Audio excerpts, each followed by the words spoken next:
Dictation अभ्यास के लिए हमारे चैनल को सब्सक्राइब करें। चलिए शुरू करते हैं।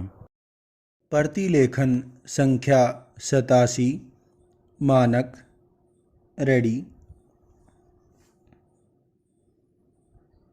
स्टार्ट।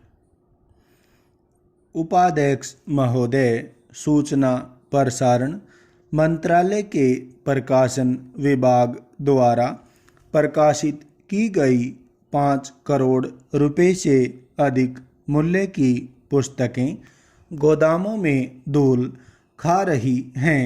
पूर्णविराम। लेकिन मंत्रालय अपने प्रकाशनों की लोकप्रियता और बिक्री बढ़ाने के लिए कोई ठोस कार्यक्रम आज तक तैयार नहीं कर पाया है। पूर्णविराम। पता चला है कि प्रकाशन विभाग पुस्तकों को छापने पर अंधाधुंध खर्च करता है। पूर्णविराम। डीलक्स यानी सुंदर आवरण और साज सज्जा की श्रेणी वाली पुस्तक की 2 से 5 हजार तक प्रतियां छापता या छपवाता है। पूर्णविराम। लेकिन एक साल में उनकी केवल 25 से 500 प्रतियां ही बिक पाती हैं और वे भी सरकारी पुस्तकालयों में। पूर्णविराम।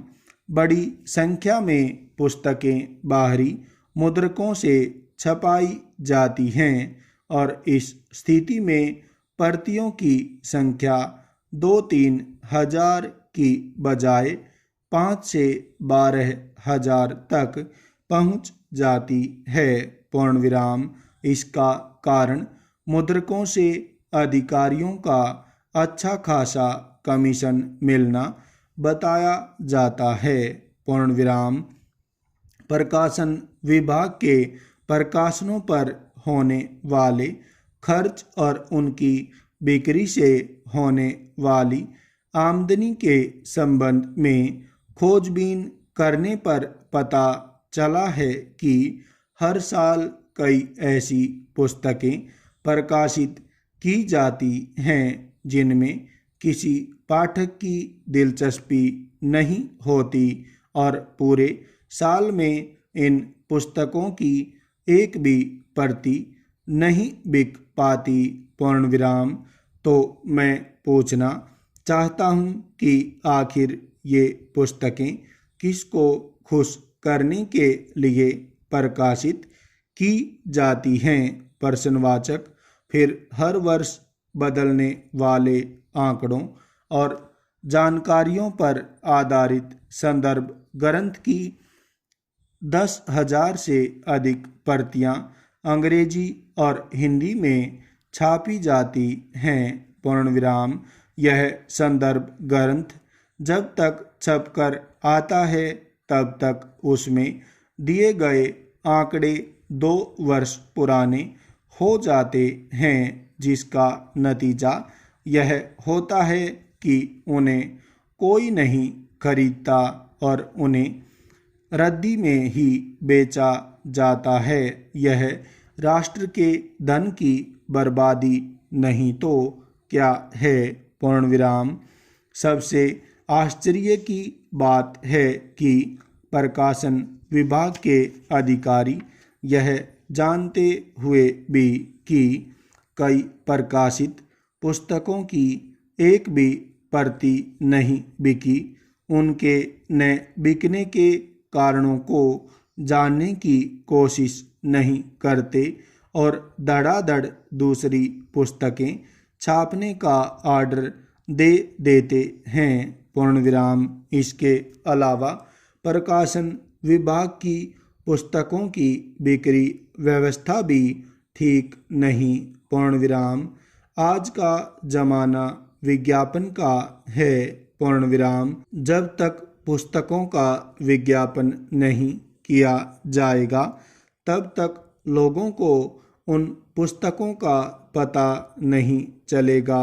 इस तथ्य को समझते हुए अब प्रकाशित पुस्तकों का कुछ कुछ विज्ञापन हो रहा है, लेकिन यह उस हद तक नहीं किया जा रहा जिस हद तक दूसरे निजी प्रकाशक करते हैं। पूर्ण विराम। अतः मेरा सुझाव है कि प्रकाशन विभाग पुस्तकों को अच्छी प्रकार से विज्ञापित करें। विज्ञापन में केवल पुस्तक तथा उसके लेखक का नाम देना ही पर्याप्त न होगा। पूर्ण विराम। उस पुस्तक में ऐसी कौन सी विशेषता है उसे भी उस विज्ञापन में दर्शाया जाना चाहिए। पूर्ण विराम। ऐसा करने पर ही पुस्तकों की बिक्री बढ़ सकती है। पूर्ण विराम। मेरा दूसरा सुझाव यह है कि प्रकाशन विभाग किसी व्यक्ति विशेष को खुश करने के लिए किसी पुस्तक को प्रकाशित न करे, चाहे उसके लिए कितना ही जबरदस्त राजनीतिक दबाव क्यों न पड़े, क्योंकि मेरे सुनने में आया है कि कई पुस्तकें राजनीतिक दबाव के कारण से ही प्रकाशित की जाती हैं और यह जानते हुए भी कि उनकी बिक्री या तो बिल्कुल नहीं होगी या फिर कम होगी, तब भी कई हजार प्रतियां प्रकाशित की जाती हैं। पूर्ण विराम। संदर्भ ग्रंथ जिनमें आंकड़े ही मुख्य होते हैं या तो समय पर प्रकाशित हों अथवा उन्हें हर 5 वर्ष की अवधि में निकाला जाए ताकि ये संदर्भ ग्रंथ रद्दी में न बिकने पाएं। पूर्ण विराम। मेरे विचार में अगर इन उपायों को सही तौर पर लागू किया जाए तो प्रकाशन विभाग को पुस्तकों पर अधिक लाभ मिलेगा। पूर्ण विराम।